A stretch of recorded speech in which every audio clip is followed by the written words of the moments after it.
Last Tuesday, my world shattered with a single phone call.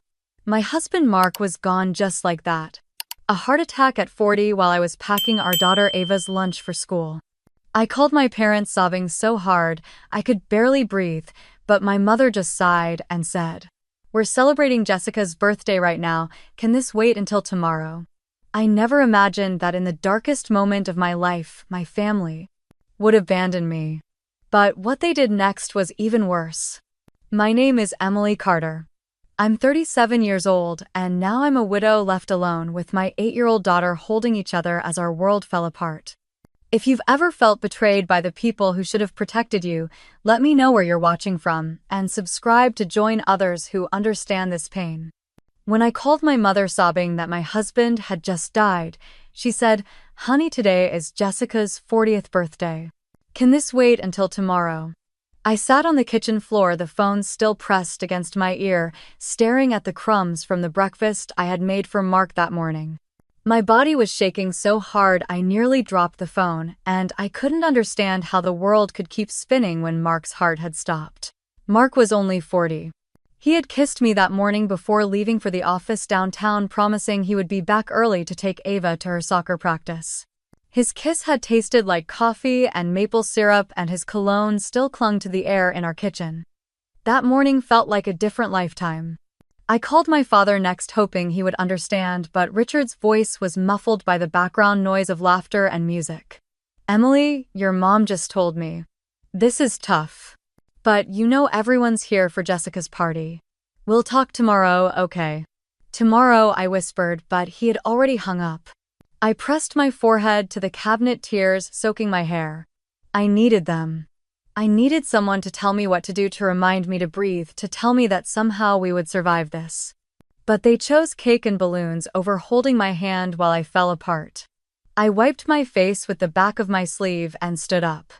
Ava would be getting out of school soon, and she would be waiting for me in the pickup line. She would be looking for Mark's truck, not knowing he would never drive it again. I didn't want to tell her in the car, but I couldn't let her walk into a house filled with silence. When she climbed into the backseat, her backpack thudded against the floor, and she smiled, her brown eyes bright like Mark's. "Mom, did Daddy get the snacks for practice?" I pulled over to the side of the road, my hands trembling on the steering wheel. I turned to face her, swallowing the scream in my throat. "Sweetheart, I need to tell you something about Daddy." Her smile faded, confusion twisting her small face. "Is he okay?" "No, baby," I said, my voice cracking. "Daddy got very sick at work today, and his heart stopped working." She blinked, her lips trembling. "But the doctors can fix it, right?" I shook my head, tears spilling down my cheeks. "No, baby. The doctors couldn't fix it this time." Ava let out a sound that ripped through me, a high broken wail that didn't sound human. She reached for me, her small hands gripping my jacket, pulling me closer as she sobbed. "I want Daddy. Please, I want Daddy." I pulled her into my arms, rocking her as cars sped by, as the world kept moving, as people laughed and lived and went on with their days while ours ended. I don't know how long we sat there parked under the gray Denver sky, but when Ava's sobs turned into hiccups, I kissed the top of her head and drove us home. That night, she crawled into my bed, clutching Mark's flannel shirt, pressing it to her face. She fell asleep with her tiny body curled against mine, her breathing uneven. I stared at the ceiling, listening to the wind outside and the quiet hum of the refrigerator, wishing Mark would walk in and tell me it was all a mistake. My phone buzzed on the nightstand, lighting up the dark room. It was a message from my mother. "We'll come by tomorrow when things settle down. Try to get some rest." I turned off my phone and stared at the dark ceiling, listening to Ava's soft breathing beside me. Tomorrow. They would come tomorrow, when the party was over and the cake was gone. I slipped out of bed carefully, letting Ava keep Mark's flannel shirt pressed to her chest. I stepped into the hallway, the wooden floor cold under my feet, and walked to the kitchen. The sink was still full of breakfast dishes. Mark's coffee mug, a chip on the handle, still had a ring of coffee at the bottom. His lunch plate was still in the fridge, untouched. I opened the fridge and stared at it, the cold air brushing my skin, reminding me how alive I still was while Mark was not. I grabbed the plate and set it on the counter, then slid down to the floor, pressing my knees to my chest. I had to breathe. I had to figure out what to do next. A knock on the door startled me. It was nearly midnight. I wiped my face with the back of my hand and walked to the door, peeking through the peephole. It was our neighbor Mrs. Evans, holding a small casserole dish, her eyes red-rimmed. "Emily," I heard. "I'm so sorry, honey." I opened the door and she pulled me into a hug, the warmth of her arms reminding me that I wasn't completely alone. She stepped inside and set the dish on the counter. "You don't have to eat it now. Just heat it when you can." "Thank you," I whispered. She glanced toward the hallway where Ava was sleeping. "If you need me to take Ava tomorrow, just let me know." I nodded, but I didn't know what tomorrow would bring. I wasn't sure I could let Ava out of my sight. After she left, I walked back to the bedroom, stopping by Mark's closet. His jackets hung neatly, his work shoes lined up ready for a day that would never come. I pressed my hand against his favorite navy jacket, the one he wore on Sunday mornings to get coffee, and I could almost hear his laugh echo in the small space. When I crawled back into bed, Ava shifted her small hand, reaching for mine in the dark. I held it tightly, the only anchor I had left in a world that felt like it was drifting away. In the early hours, I couldn't sleep. I walked quietly to the living room and pulled out the box of documents Mark kept under the coffee table. Bills, mortgage papers, and a thin blue folder labeled life insurance. My hands shook as I opened it, seeing his handwriting in the corner, the way he wrote his letters carefully. I remembered the day Richard, my father, had come over asking Mark for a loan to invest in a small business that was meant to help Jessica pay off her credit card debt. Mark had handed him a check without a word, squeezing my hand under the table to keep me calm. He trusted them. I did too once. I closed the folder and held it against my chest, trying to find the strength I would need to face them tomorrow. My phone buzzed on the coffee table. It was past 2 in the morning, but the screen lit up with a message from my mother. "We'll come by tomorrow when things settle down. Try to get some rest." My fingers hovered over the screen, wanting to type back every word that was burning in my chest. "How dare you? How could you leave me alone when I needed you?" Instead, I turned off the phone and walked to the window, looking out over the quiet Denver street, the glow of the streetlights spilling across the empty road. Ava needed me. Mark had trusted me to protect her. And I would. Even if it meant standing alone. Have you ever been in a situation like this? Share in the comments. Don't forget to like and subscribe for more stories like this. I thought they would come to hold me and Ava, but I was wrong. They arrived just after lunch, the winter sun glaring against the glass door as Richard knocked once before letting himself in. Linda followed, clutching a grocery bag, her lips pressed into a line that looked like forced sympathy. Jessica trailed behind them, her phone in hand, thumbs tapping. I was in the kitchen, trying to force down a cup of coffee that had gone cold in my hands. "Hi, Mom." "Hi, Dad," I said, trying to keep my voice steady. Linda leaned in for a quick hug, her perfume too strong, making me step back. "We're so sorry, honey," she said softly, but her eyes darted around, scanning the house like she was taking inventory. Jessica didn't look up from her phone. She muttered sorry before sliding onto the bar stool, scrolling, ignoring the room. Richard cleared his throat. "Can we sit down, Emily?" We moved to the living room, Ava's drawings still scattered on the coffee table. Mark's slippers were by the couch, untouched. Linda sat down, smoothing her jeans, while Richard remained standing, shifting his weight like he was getting ready for a business pitch. "Emily, your mother and I, we know this is a difficult time. We're all hurting," he began, his voice heavy with practiced concern. I nodded, clutching my mug, waiting for comfort that never came. He continued.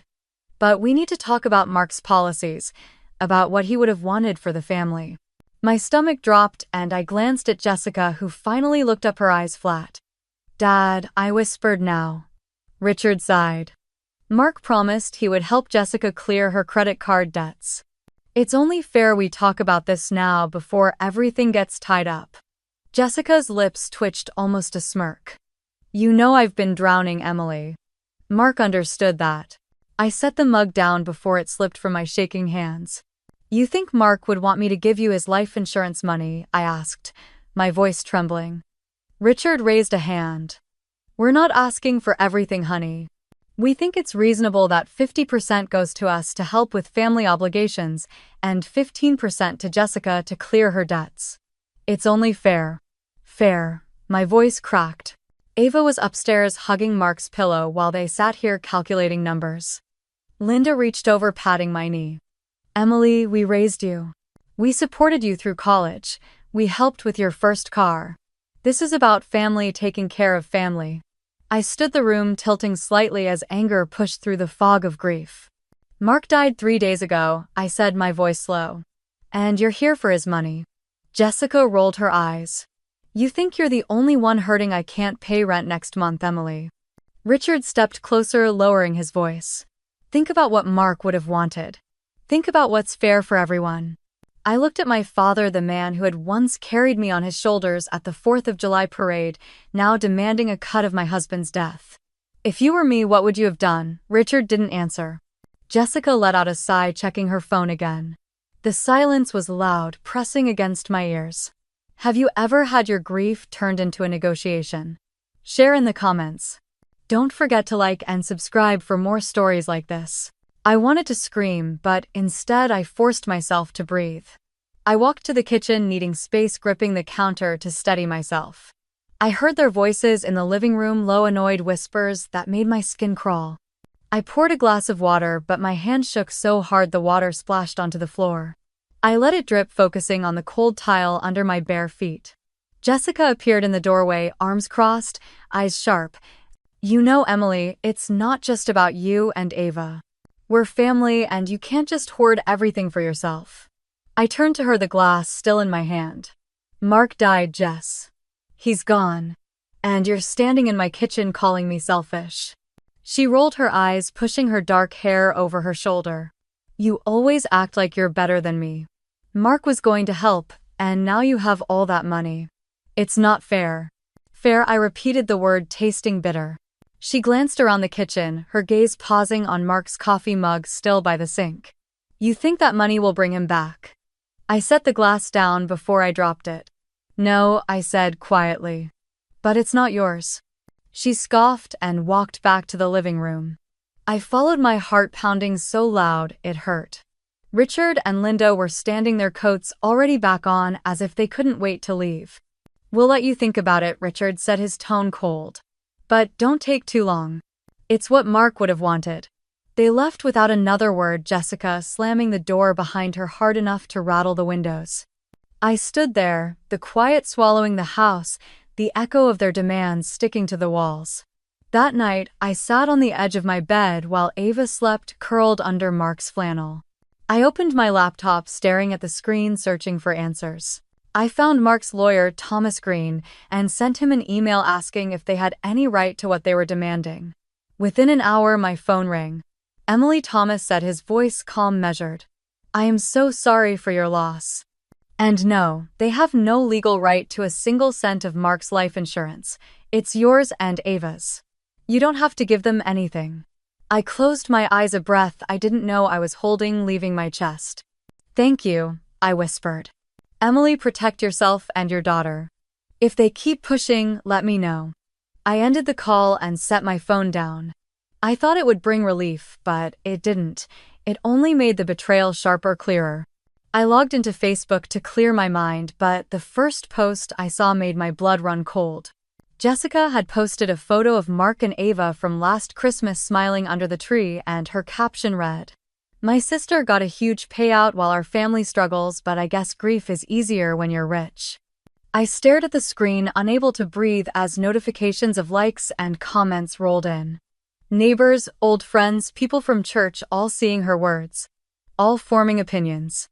A message pinged, and I clicked on it, hoping for support. It was from Jessica. If you don't share, I'll make sure everyone knows what kind of person you really are. Have you ever had your grief turned against you? Share in the comments. Don't forget to like and subscribe for more stories like this. Rumors travel faster than any truth.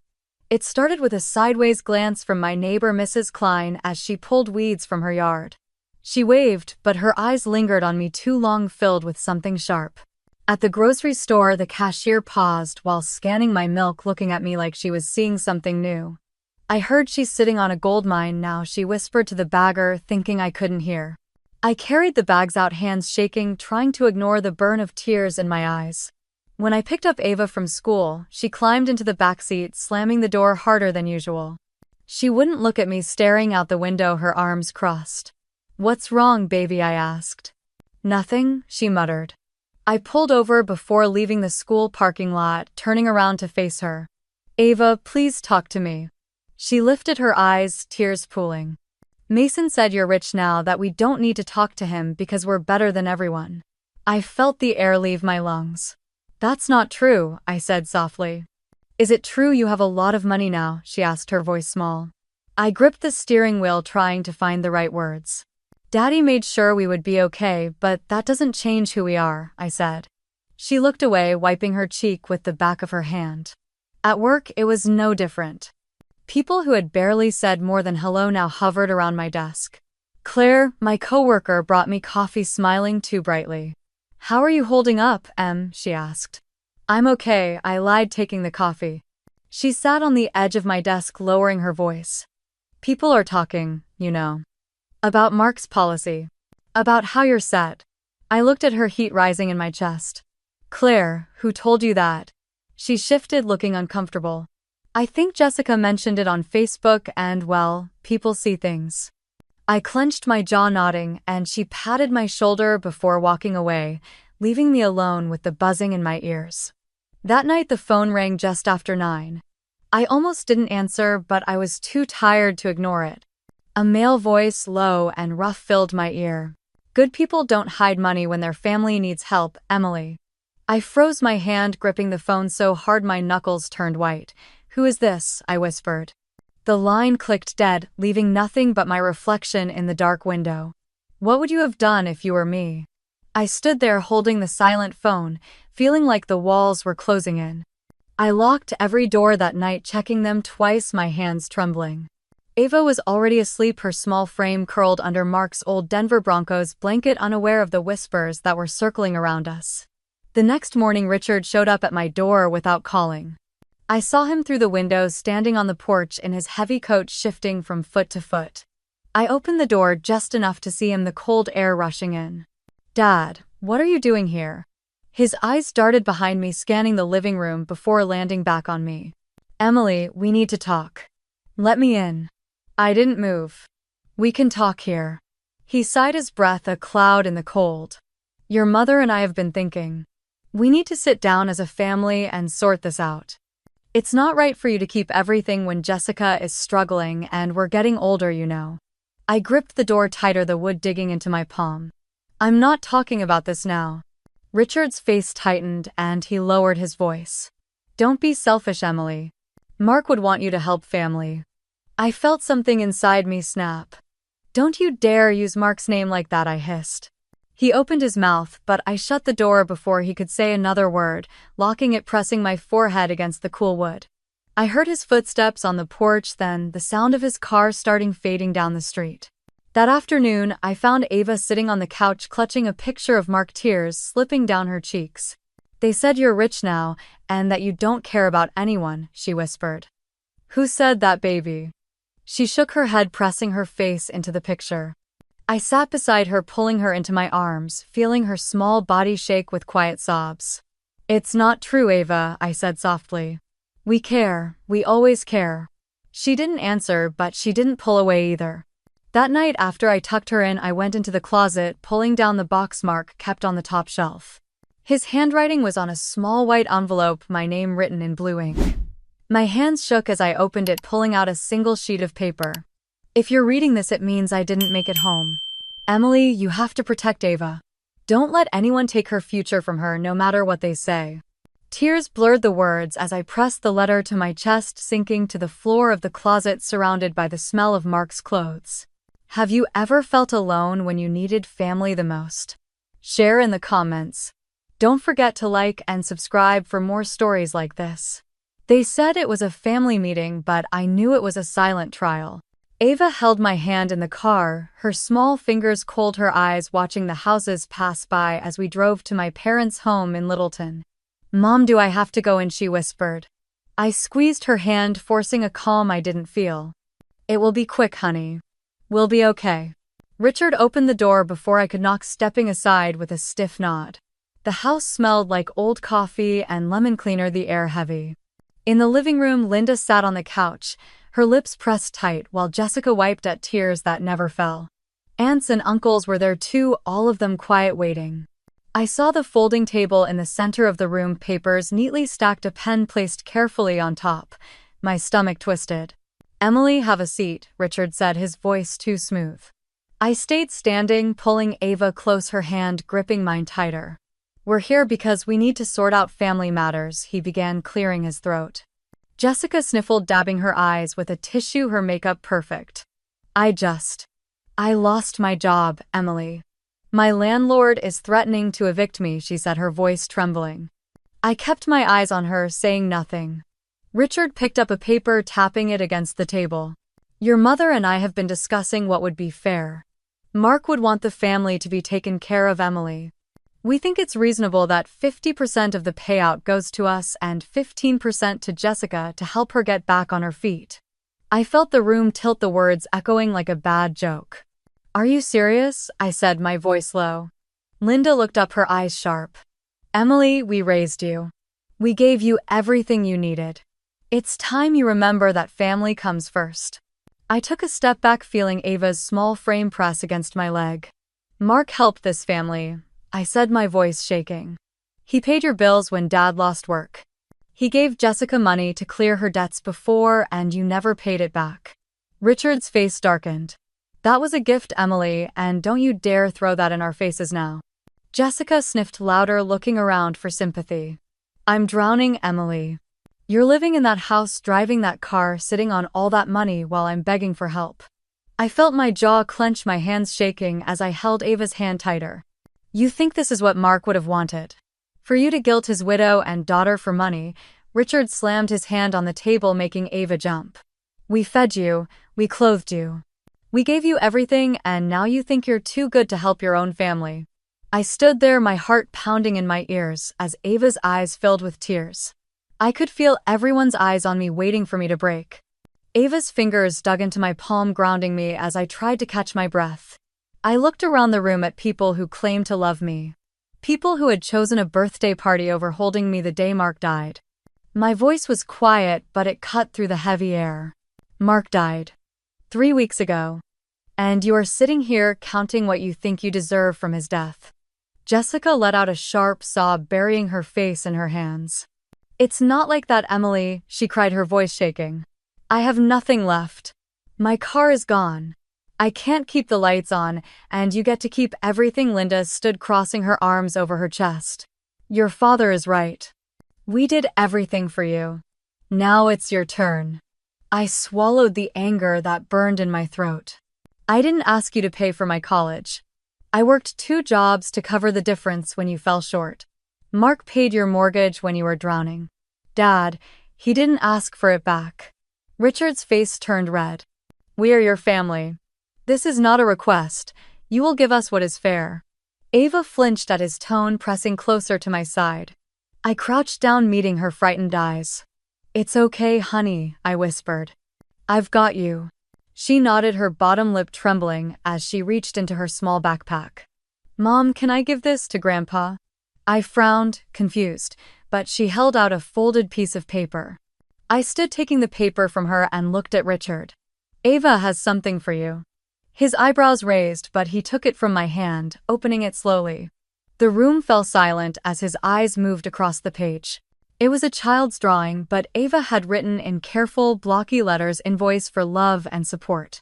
Underneath, she had listed hugs when Daddy died -$0, helping Mommy when she was sad -$0, being there for me -$0, total $0.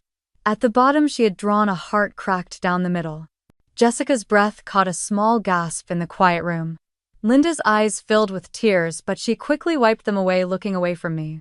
Richard's hands shook as he held the paper, his mouth opening and closing, but no words came out. Ava stepped forward, her small voice strong. "That's what you gave us." "Nothing." The silence in the room was louder than any scream I had ever heard. Have you ever had to teach your family what love really means? Share in the comments. Don't forget to like and subscribe for more stories like this. A child's handwritten paper revealed the truth adults spent years hiding. Richard's hands trembled as he held Ava's invoice, the words shaking him harder than any argument I could have made. Hugs when Daddy died -$0. Helping Mommy when she was sad -$0. Being there for me -$0. Total $0. Jessica looked away, her fingers twisting the tissue in her lap until it tore. Linda's shoulders started to shake, tears streaming down her cheeks, but she wiped them fast, forcing herself to stay composed. Richard's face turned red, his jaw tightening as his eyes scanned the paper again like he couldn't believe a child had written it. I stood there, my hand on Ava's shoulder, feeling her small body lean into me for strength she didn't realize she already had. "This is what you gave us," I said quietly, meeting Richard's eyes. "Nothing." Linda let out a soft sob, covering her mouth with her hand. "Emily," she whispered, "it's not that simple." I shook my head, feeling the anger and grief swirl into something clear inside me. "It is that simple, Mom. You chose a birthday party over your daughter when her husband died. You chose to demand money before asking if your granddaughter was okay. That's simple." Jessica sniffled loudly, her eyes red. "You think you're better than us, Emily," she snapped. "You always have. You think you're so righteous because Mark left you money and you—" I cut her off, my voice steady. "I think Mark would be ashamed to see this. I think he would be ashamed to see how fast you turned on us when there was money involved." The room fell silent, the tension pressing down on all of us. Richard's hand clenched around the paper, crumpling Ava's careful handwriting. "We fed you. We clothed you. We put a roof over your head. You owe us, Emily," he hissed. I felt Ava flinch, but I didn't move. "No," I said, my voice calm. "I don't owe you anything. And let me be clear. If you keep pushing this, I will get my lawyer involved." Linda's eyes widened, her lips parting like she wanted to protest, but she didn't speak. Jessica's head dropped, her shoulders shaking, but I couldn't tell if she was crying or angry. I looked down at Ava, who was clutching the hem of my sweater, her big brown eyes looking up at me with quiet trust. "Boundaries don't ruin relationships," I said, my voice soft but firm. "The truth does." Richard's eyes flashed, his lips pulling back in a sneer. "You'll regret this, Emily. What would you have done if you were me?" Richard's eyes were cold as he crushed the paper in his fist. "You'll regret this, Emily," he repeated, his voice low and sharp. Ava flinched again, pressing closer to me, and I placed my hand on her back, steady and calm. "No, Dad," I said, holding his gaze. "The only regret I have is thinking you would be here for us." Linda let out a small cry, covering her mouth with her hand, her eyes darting between me and Richard like she was silently begging him to stop. Jessica stood up, her chair scraping against the hardwood floor, her face red. "You're ruining this family, Emily. Do you even care about anyone but yourself?" I looked at her, remembering all the times I had covered for her, paid her rent when she disappeared for weeks, helped her clean up messes she made without thinking twice. "Do you even hear yourself, Jessica?" I asked, my voice quiet. "Do you think Mark would have wanted this? For you to attack Ava and me while we're still grieving him?" She wiped her eyes, but she couldn't look at me. Richard stepped forward, pointing a finger at me, his hand still clutching the crumpled paper. "We built your life, Emily. You wouldn't have anything if it wasn't for us. You owe us, and we will get what we deserve." I felt something crack inside me, but it wasn't fear. It was clarity. "No," I said firmly. "I don't owe you anything. I owe Mark and Ava everything, and I will protect what he left for her no matter what you do." Richard's face darkened, his eyes narrowing. "You think you're better than us. You think you can cut us off. If you leave now, you will never see another cent from me," I said, my voice even. "And if you try to take anything from Ava, I will take this to court and I will win." Jessica let out a frustrated sob, throwing her hands in the air. "This is insane," she shouted. "You're insane." I turned to Ava, kneeling in front of her, brushing a tear off her cheek. "Let's go home, baby." She nodded, clutching her small backpack, her eyes brave, even though they were wet. I stood up, turning to the room one last time. "This conversation is over. Don't contact me again unless it's to apologize, and don't you dare come near my daughter with this nonsense again." I turned and walked out, Ava's hand in mine, her head held high as we stepped into the cold Denver air. Behind us, I heard Richard's voice, dark and angry. "You'll regret this, Emily. You will pay for this." I didn't look back as I opened the car door, helping Ava climb in, buckling her seatbelt with hands that were finally steady. As I started the car, I glanced at Ava, who was clutching her drawing to her chest. "Did I do the right thing, Mom?" she asked softly. I took a deep breath, nodding. "You did the bravest thing, Ava." As we drove away, I felt my phone buzz in my pocket, a new message lighting up the screen from an unknown number. Have you ever had to walk away from your own family to protect your child? Share in the comments. Don't forget to like and subscribe for more stories like this. When family turns into your enemy, court becomes the only place for justice. I was pouring cereal for Ava when the envelope slid under my door. A heavy cream-colored envelope with my name typed across it in bold letters. My hands froze, the milk spilling over the edge of the bowl. Ava watched me, her small face tight with worry. "Mom, are you okay?" I forced a smile, wiping up the milk with a dish towel. "I'm okay, baby. Go get your shoes on for school." As soon as she left the kitchen, I picked up the envelope, tearing it open with shaking hands. Inside was a letter from my parents' lawyer claiming they were seeking a fair division of assets after Mark's passing, stating that as family they had a right to a portion of the life insurance and any shared marital assets. I sat down at the kitchen table, the letter in my hand, my eyes burning. They really did it. The phone felt heavy as I called Thomas Green, Mark's lawyer, who had been helping me manage the paperwork since Mark's death. "Emily," he answered calmly, as if he could hear the fear in my silence. I told him about the letter, reading the words out loud, each one tasting bitter. Thomas let out a sigh. "Emily, this is nothing more than an intimidation tactic. They have no legal standing to claim Mark's life insurance or your shared assets. Colorado law is very clear on this." I swallowed hard, pressing my hand to my forehead. "But what if they keep pushing? What if this gets ugly?" Thomas's voice was steady. "Then we will respond appropriately. But you need to remember Mark did everything to protect you and Ava. Don't let them take that away." I closed my eyes, picturing Mark's smile the way he used to say, "We'll always protect Ava no matter what." I hung up, but the weight in my chest didn't ease. Later that afternoon at work, Claire approached my desk, her eyes darting around before she leaned in. "Emily, can we talk?" I nodded, pushing away the spreadsheet I was trying to focus on. She lowered her voice. "Jessica messaged me on Facebook last night. She asked me to talk to some of the other girls here about you. To tell them you've been hoarding Mark's money and refusing to help your family." I felt my face go cold, my heart dropping into my stomach. "What did you say?" I asked, my voice shaking. Claire's eyes softened. "I told her I wouldn't be part of that. But Emily, I think she's trying to ruin your reputation here." I nodded, swallowing hard. "Thank you for telling me, Claire." She gave my shoulder a gentle squeeze before walking away, leaving me staring at my screen, the numbers blurring together. Have you ever had to fight for your peace against the people who should protect it? When I picked up Ava from school that day, she was quiet in the backseat. She stared out the window, clutching her water bottle, her small shoulders tight. I glanced at her in the mirror. "How was your day, honey?" She didn't answer at first, her lip quivering before she finally spoke. "Grandma called the school today. She wanted to talk to me." I gripped the steering wheel, the color draining from my face. "What did she say?" Ava's voice was barely a whisper. "She said she missed me. She asked if you were taking care of me." I told her I didn't want to talk to her. I pulled the car over, turning around to face her, trying to keep my voice calm. "You did the right thing, Ava. You don't have to talk to anyone you don't feel safe with, even if it's family." Her eyes filled with tears. "Are they mad at me now?" "No, baby. This isn't your fault. None of this is your fault." That night, after Ava fell asleep, clutching her teddy bear, I sat on the floor of my room, my back against the bed, staring at the stack of paperwork from Thomas. The legal words blurred together, the weight of it pressing on my chest.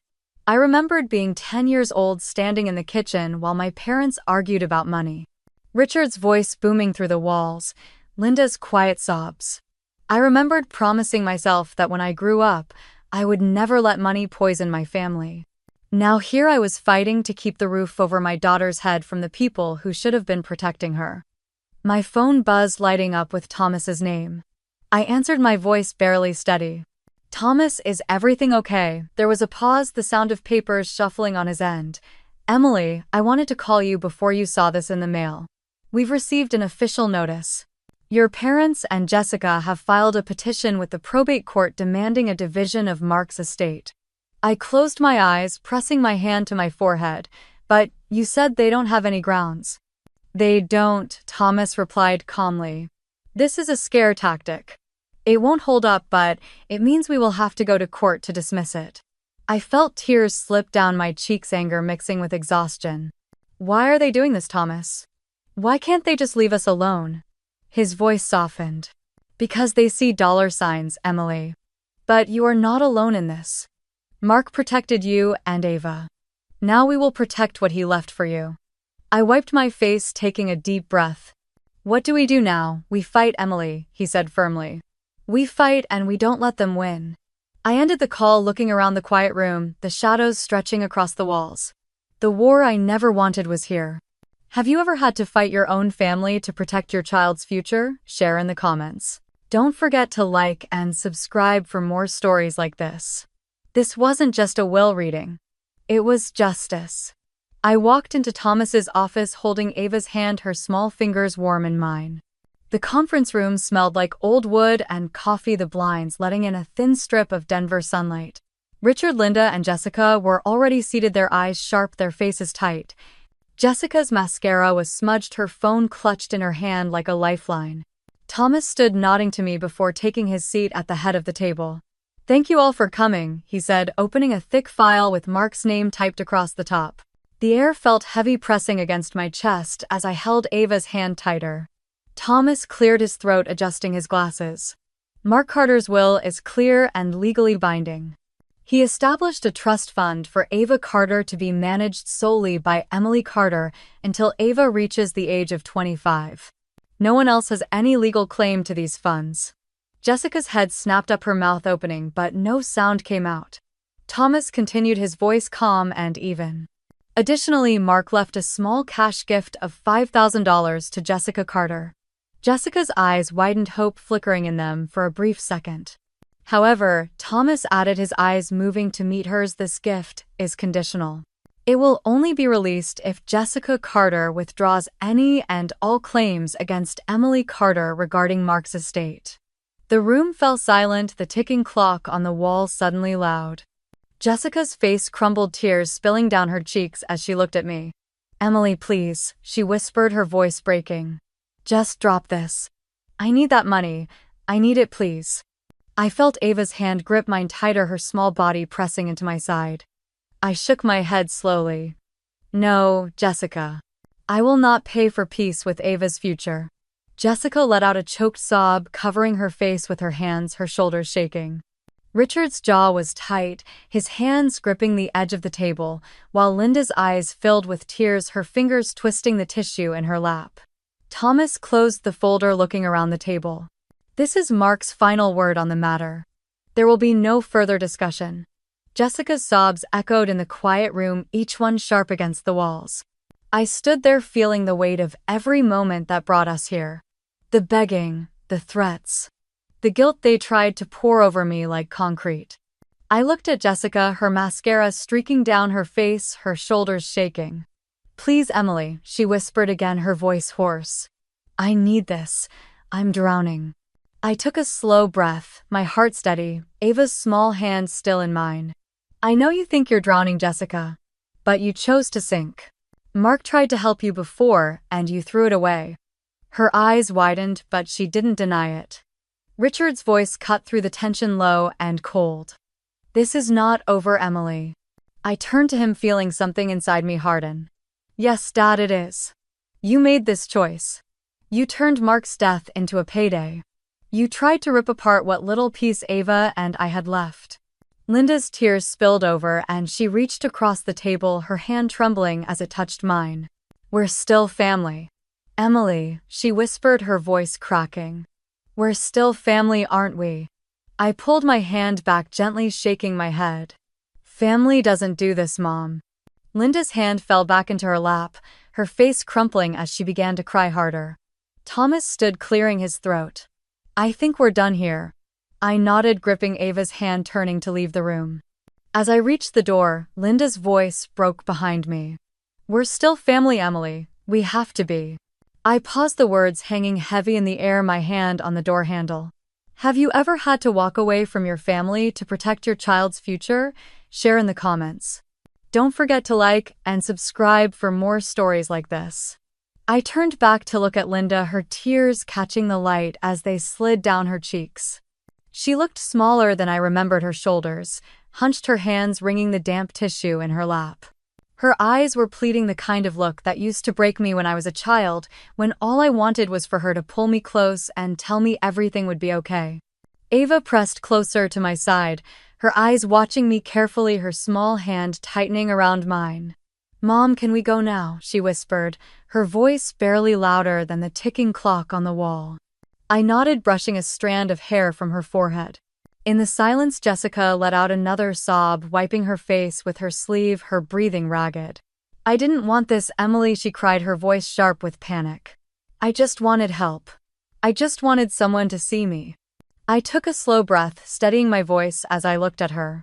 And Mark tried to see you, Jess. He tried to help you even when we didn't have much to give, but you took that help and you wasted it. And now you think you're owed more because you're hurting.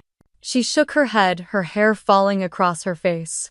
You don't understand, Emily. You have everything now. You have a house. You have money. You have Ava. I have nothing. I felt a sharp pain in my chest, but I didn't let it break me. I would give up every dollar to have Mark back, Jessica. Every single one. But that's not how life works, and the money he left behind isn't for me. It's for Ava. It's for her future, so she never has to feel like she's drowning, so she never has to beg anyone to help her stand. Jessica's lip trembled and she looked away, pressing her hands to her face as she cried. Richard stood, pushing his chair back so hard it scraped against the floor. This is ridiculous, he snapped, glaring at Thomas. You're twisting this, making it look like we're monsters when all we want is what's fair. Thomas remained calm, folding his hands on the table. What's fair is following Mark's wishes, Mr. Carter. And that is exactly what we are doing. Richard's eyes cut back to me, cold and hard. You think you're better than us now, don't you, Emily? You think you're untouchable because you have a lawyer and Mark's money. I straightened my shoulders, holding his gaze. No, Dad. I think I'm finally free from being manipulated by people who only see me when they want something. Linda let out a soft cry, reaching for Richard's arm. Please stop, she whispered. Please just stop. He pulled his arm away, running a hand through his thinning hair, his face red with anger. I gave you everything, Emily, he said, his voice breaking for a moment before turning sharp again. And this is how you repay us. I swallowed, my voice quiet but clear. You gave me life and I'm grateful for that. But you don't get to use it as a chain around my neck for the rest of mine. The room fell silent, the only sound the soft hum of the heating system as it pushed warm air into the heavy space. Jessica wiped her face, looking at me with red, swollen eyes. What do you want from me, Emily? She asked, her voice tired. You want me to say I'm sorry? Fine. I'm sorry. I'm sorry I asked for help. I'm sorry I tried to get what I thought I deserved. I closed my eyes for a moment, letting the weight of her words settle before I answered. I want you to understand that what you thought you deserved came at the cost of my daughter's security. I want you to understand that you tried to take from Ava what Mark worked his whole life to give her. I want you to understand that's not something I will ever let happen. Jessica's shoulders slumped, the fight draining from her face as she wiped another tear. Linda's hand trembled as she reached across the table, her fingers brushing against mine before I pulled away. We're still family, Emily, she whispered again, her voice breaking. We're still family, aren't we?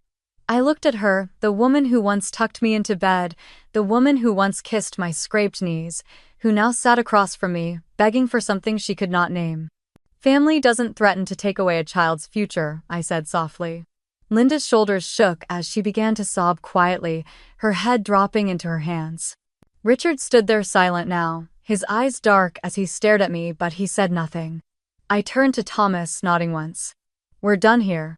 Ava's small voice broke the silence, clear and brave. Can we go home now, Mom? I squeezed her hand, looking down at her, seeing Mark's eyes in hers. Yes, baby, I said, my voice steady. We're going home. As I led Ava toward the door, Linda's voice rose behind us, raw and desperate. "We're still family, Emily. We have to be." I paused at the door, my hand on the handle, the weight of her words heavy on my shoulders.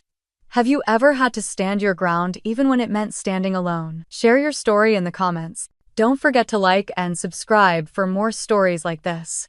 I lost Mark, but I didn't lose the strength he left behind. It was a Saturday morning in Denver, the sky clear, the air crisp, as I opened the windows to let the cold breeze in.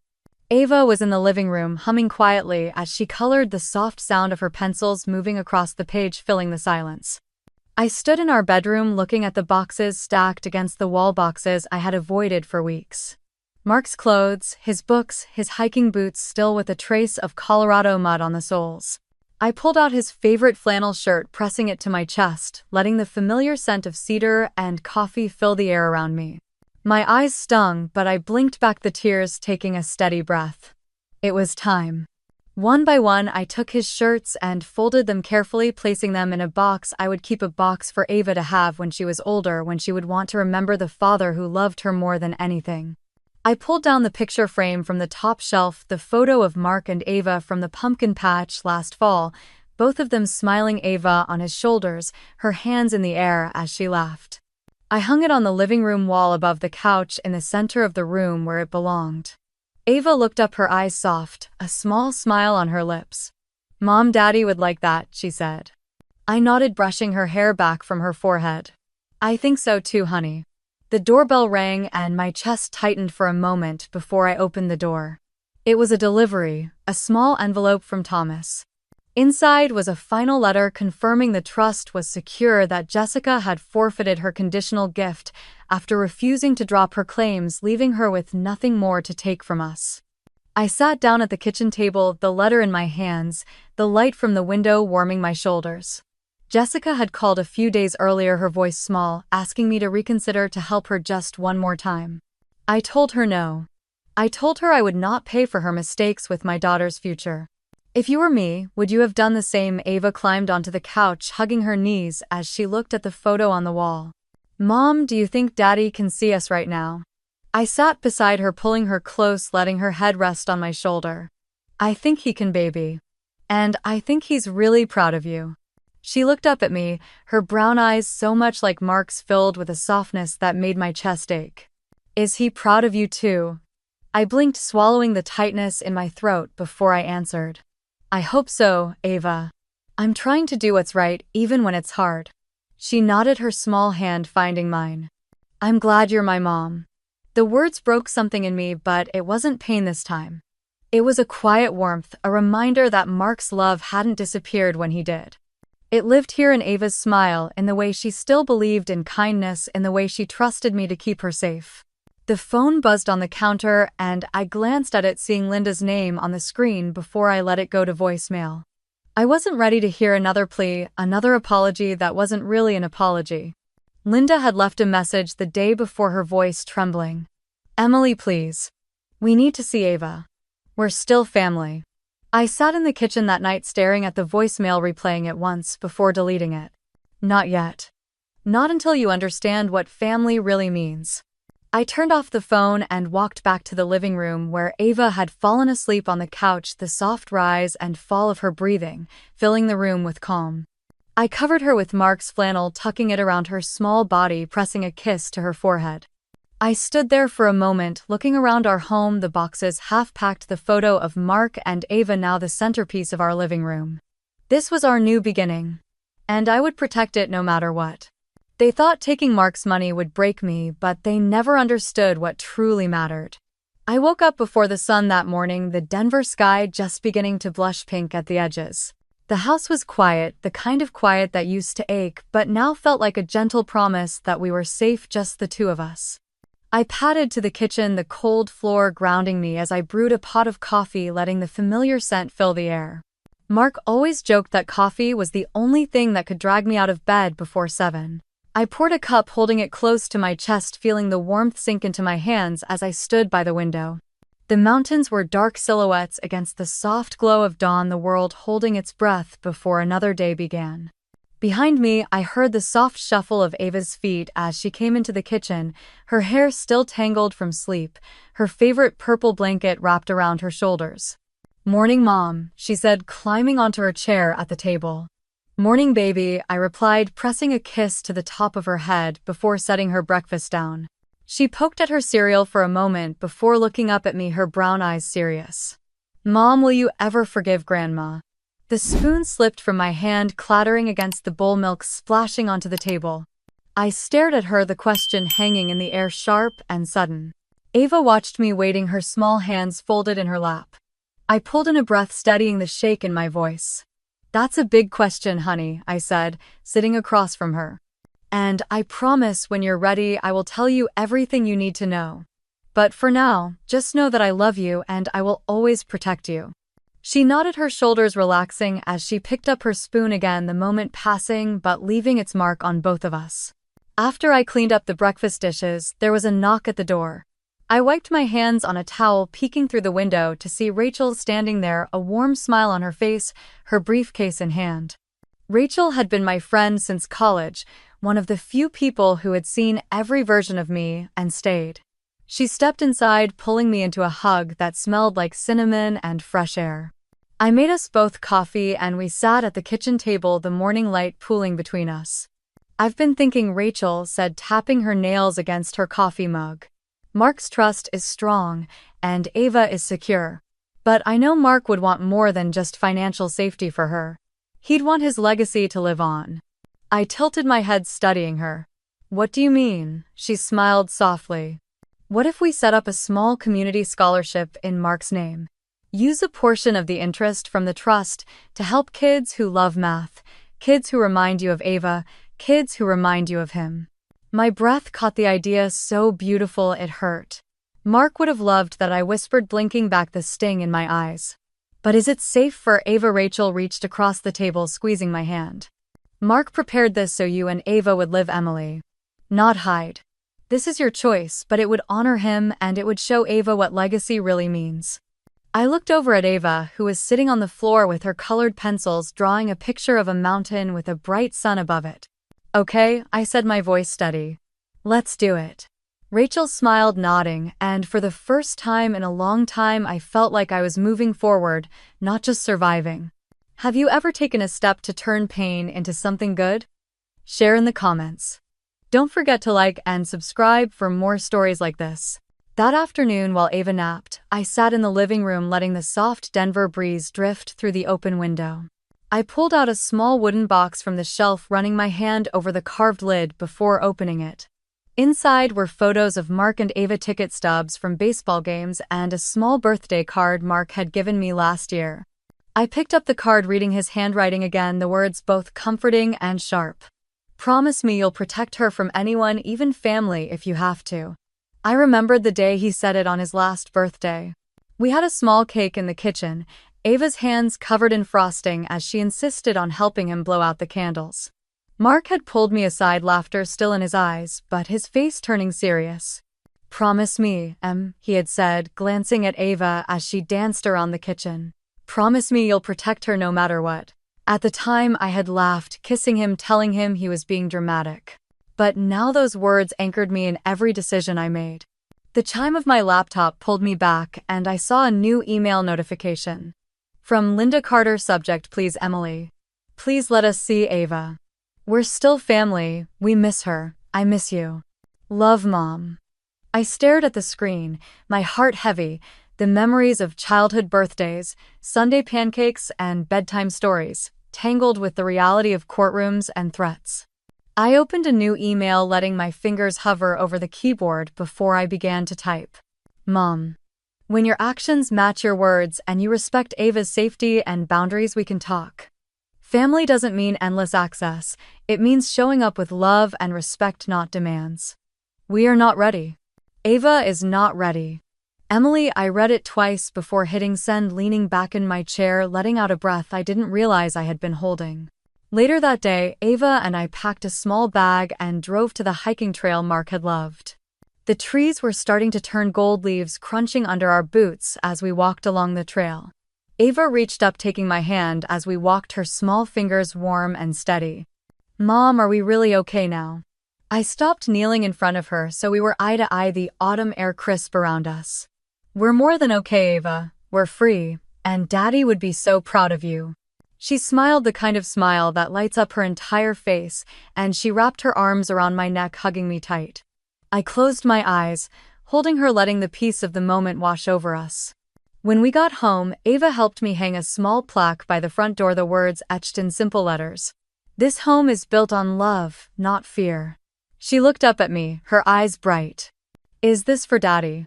I nodded, brushing a tear from my cheek. Yes, baby. For Daddy. For us. She leaned forward, pressing a small kiss to my hand before running off to the living room, laughter spilling behind her. I stood there for a moment, letting the warmth of her love fill the quiet spaces that used to hurt. We were building something new. Something strong.